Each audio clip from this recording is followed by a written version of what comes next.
hormati tuan rumah Ibu Budi dan juga segenap putra-putri dan tamu undangan yang hadir dalam pelaksanaan doa 3 tahun wafatnya almarhum Bapak Budi Handoyo. Seolah-olah sudah menjadi hal yang wajib bagi umat Buddha, ada hari-hari atau perhitungan-perhitungan tertentu yang dipakai untuk mengirim doa. Di dalam bahasa agama Buddha itu sering dikatakan pelimpahan jasa, ya. Namun bahasa yang paling mudah dan umum itu kirim doa, ya. Di samping kirim doa dengan membaca doa suci atau sutra atau khotbah-khotbah sang Buddha, namun juga secara tradisi juga mengirim beberapa aneka macam saji-sajian makanan yang sangat lengkap sekali. Apabila kita semua manusia wajar, ya, semasa hidup disajikan makanan selengkap ini, pasti akan muncul perasaan bahagia bagi mereka yang belum kencing manis, ya. Tapi bagi yang sudah kencing manis, ya, seperti saya itu sudah suruh mengurangi makan, itu justru dikuti. Itu kalau bisa dikuti di tempat tinggal Pak Biku itu jangan ada makanan, saya bilang gitu. Kalau masih muda senang saja dikuasai makan sana sini kan gitu. Tapi kalau sudah usia itu malah membuat penderitaan. Jangan-jangan kita tergoda oleh makanan-makanan yang disajikan itu. Sebab kita itu tidak gampang, ya, menolak godaan yang sudah di depan mata itu.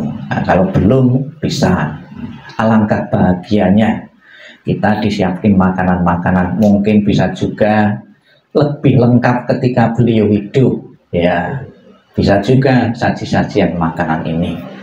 Sebagai anak yang berbakti, orang yang pernah mengenal beliau, pernah berhutang budi beliau, ekspresi, ya, untuk menunjukkan bakti dan balas budi itu pada hari ini dikirimlah doa dan juga disajikan makanan-makanan yang lengkap sekali.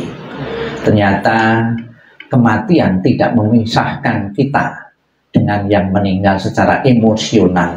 Secara batiniah kita tetap memelihara ikatan, ya, perasaan dengan suami yang telah meninggal, dengan papa atau orang tua yang telah meninggal.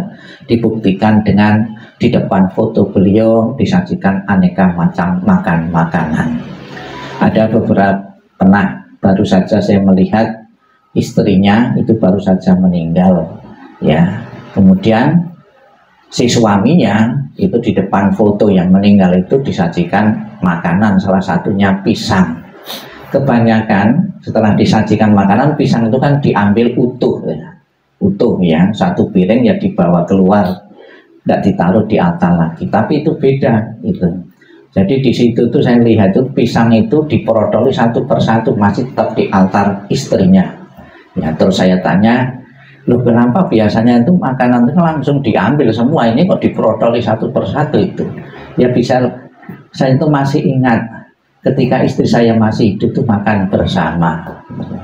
Jadi seolah-olah foto tadi, ya, keberadaan istrinya makannya juga masih satu bersama-sama, ya. Itu ada seperti itu untuk selalu memelihara ikatan emosional dan istrinya yang telah meninggal, kita makan bersama.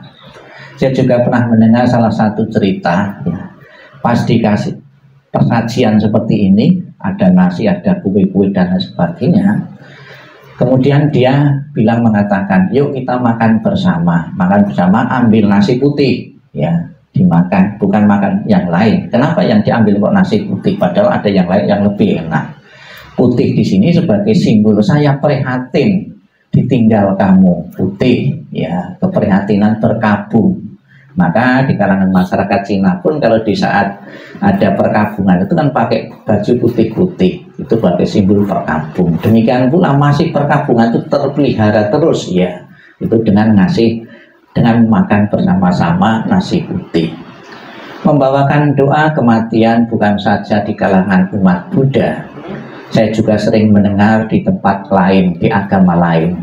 Ada sebuah cerita saya pernah mendengar bahwa di malam Jumat, ya, Kamis sore, itu ada arwah-arwah leluhur yang tadi keluarganya itu datang untuk menunggu doa anaknya yang ditinggal itu, mengirim doa, membaca ada beberapa kitab tertentu, kemudian dilimpahkan bahasa Jawanya untuk leluhur yang meninggal.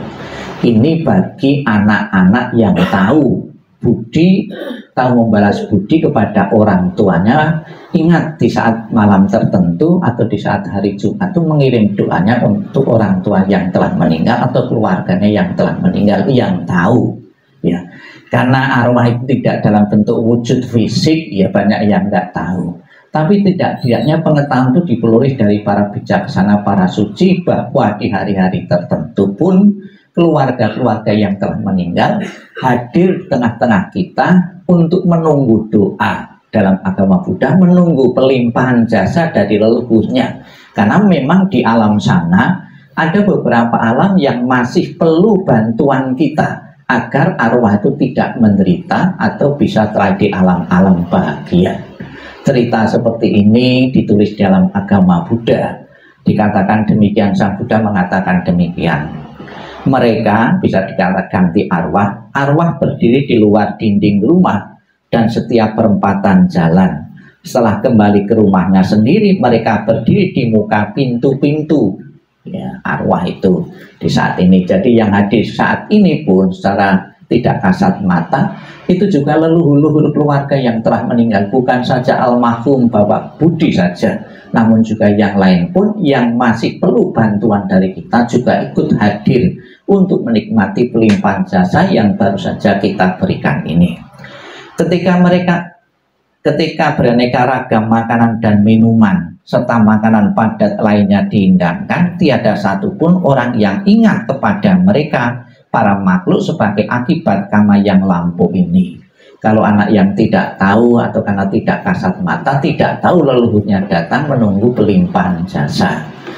Nah, mungkin arwah itu bisa juga mengatakan, lihat datang, ya, datang ke rumah anak istrinya, keluarga yang ditinggal masih hidup itu cuek, tidak peduli. Saya menderita di alam sana, tapi saya kok tidak dipedulikan. Padahal ketika saya hidup bekerja banting tulang untuk mempersiapkan untuk yang hidup-hidup untuk anak-anak saya, arwahnya bisa mangkel juga, ya. Waktu saya bekerja demi anak, tapi begitu saya kesulitan, anak tidak peduli, tidak mengirim pelimpahan jasa. Maka pelimpahan jasa bagi putra-putri beliau itu tidak terbatas memberi doa, memberi persaksian seperti ini. Misalnya saja di jalan ketemu orang miskin, ngasih uang, kulimpahkan kebaikanku yang kuperbuat untuk leluhurku yang telah tiada, semoga telah di alam bahagia. Bisa juga dalam bentuk lain, keramah tamahan kebaikan-kebaikan kepada sesama. Kulimpahkan keramahan kebaikanku yang kuperbuat untuk leluhurku yang telah tiada. Tidak selamanya dalam bentuk doa dan persembahan seperti ini. Jadi sangat luas sekali, sangat mudah sekali sebetulnya kalau kita ingat kepada leluhur yang telah tiada, ya. Kemudian Sang Buddha mengatakan demikian. Demikianlah mereka yang berbelas kasih memberikan kerabatnya minuman dan makanan murni yang berlimpah tepat pada waktunya. Semoga ini semua menjadi milik para kerabat, semoga mereka berbahagia. Dan setelah mereka berkumpul di sana, para kerabat yang telah meninggal pun berkumpul. Mereka bergembira sepenuhnya akan makanan dan minuman yang berlimpah ruah.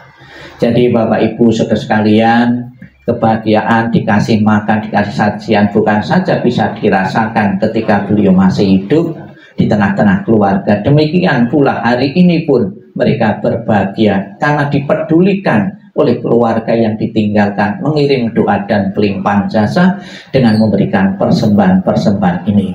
Semoga acara pada kesempatan pagi ini benar-benar segera mengkondisikan arwah beliau untuk telah di alam surga Sukawati, dan setelah telah di alam surga Sukawati memberikan doa setunya kepada keluarga yang ditinggalkan, istrinya tetap mempunyai kesehatan, anak-anaknya mempunyai kemudahan dalam hidup, dalam penghidupan, dalam bisnis, dalam usaha maupun keharmonisan rumah tangga. Semoga benar-benar dirasakan dan dinikmati putra-putri beliau. Sadu, sadu, sadu.